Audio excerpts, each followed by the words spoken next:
रखवाड़ा सुता मत रीजो रे, आजादी रा रखवाड़ा सुता मत रीजो रे, आवेला कई मोड़ मरग पर बेतैरी जोरे, हे चल तैरी जोरे, आजादी रा रखवाड़ा सुता मत रीजो रे, आजादी रा रखवाड़ा सुता मत रीजो रे, आवेला कई मोड़ मरग पर बेतैरी जोरे, हे चल तैरी जोरे, कि आजादी रखनी काई है भाला रेहणिया सोनू, आजादी रखनी काई है भाला रेहणिया सोनू, सस्ती से मत जान मोतरी गोदी में से जा सोनू। मैं सिर्फ एक उस एरिया की कहानी सुनाना चाहता हूं जो मेरे पर आप भी 1987 में हमारी बटालियन को सियाचिन में डिप्लॉय करने का हुक्म सरकार का मिल गया। आप मानो 21,153 फुट हाइट, तो 120 किलोमीटर प्रति घंटे की रफ्तार से हवा मेरे जैसे आदमी को वैसे उड़ा देगी। उस खंडक में बैठ गए, ना तो पाकिस्तानियों ने फायर किया ना हमने किया। वहां ज्यादा इंपॉर्टेंट अम्युनिशन की है, कौन पीछे से ऊपर लेकर आएगा, फिर हम वो करेंगे। एक गोली एक दो तो हुए। उन्होंने कहा अभी मौका है और हमने कुछ करना है। 4 पार्टी बांटी की, सूबेदार नाम, सूबेदार संसार, बाना सिंह और मेजर रस्सा बांध कर तैयारी करके जाकर रिपोर्ट दे दिया कि सर हम चढ़ने के लिए तैयार हैं। ओके, उन्हें सबको फॉलो करके कहा तब से आगे मैं आऊंगा। अगर किसी भी ऐसे जुबान ने पीठ थकाने की कोशिश की, पहला अफसर मैं आऊंगा कोई शूट कर। बिखर कर शोर की खुशबू चमन को चूम लेती हूँ, जवां हसरत तिरंगे की गगन को चूम लेती हूँ। सिपाही जब निकलता है वतन पर जान देने को, वतन की धूल उड़ उड़ कर बदन को चूम लेती हूँ। मैं भारत माता की इस बेटी की बात कर रही हूँ जिन्होंने अपने सीने पर 9 गोलियां झेली हैं, फिर भी फौलादी तन वाले इस महावीर ने भारत की आन में अपने जज्बे व साहस से आतंकवादियों के मंसूबों को मिट्टी में मिला दिया। जी हाँ, मैं उस रियल टाइगर की बात कर रही हूँ जिसके पराक्रम ने यमराज तक को मात दे दी। किसी ने क्या खूब कहा है, फानूस बनकर जिसकी हिफाजत हवा करे, फानूस बनकर जिसकी हिफाजत हवा करे, वो शमा क्या बुझे जिसे रोशन खुदा करे। इस थार की धरती की सभी वीरांगनाओं और वीर सपूतों का मेरा प्रणाम।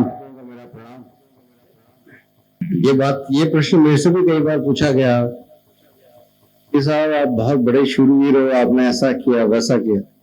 मैंने अभी उनको केवल इतना बोलता हूं कि मेरे को जो दायित्व गवर्नमेंट ऑफ इंडिया ने दिया, जो काम मुझे करना था वो मैंने किया। यहाँ वीरता हमारे खून के अंदर समाई हुई है, इसके अंदर कोई बाहर से इंजेक्शन देने की जरूरत नहीं है। और मेरे को पूरा विश्वास है, मुझे पूरा विश्वास है कि आप लोगों पर, यदि आप लोगों को कल यदि मौका दिया जाए देश की सेवा, वर्दी पहन के इस देश की सेवा करने के लिए, मुझे पूरा विश्वास है कि आप उस वर्दी के रंग का पूरा मोल देंगे और अपने तन मन धन से इस देश की सेवा करेंगे। भारत के वीर शहीद, उनको मैं सबसे पहले अपनी श्रद्धांजलि देना चाहता हूं। और जो हमारे दिव्यांग योद्धा होते हैं उनको मैं नमन करना चाहता हूं। हमारे राजस्थान प्रांत के वीर सपूतों को मैं नमन करना चाहता हूं, अपने माता पिता को नमन करना चाहता हूं, जिनका आशीर्वाद मेरे साथ हमेशा रहता है। आज ये मेरे लिए बहुत गौरव का विषय है कि मैं ऐसे मंच पर उपस्थित हूं जहां वीरों का सम्मान होता है। कहीं ना कहीं ऐसे आयोजन हमारी भावी पीढ़ी उनके अंदर एक उत्साह और देशभक्ति की भावना को प्रबल करते हैं। दोस्तों,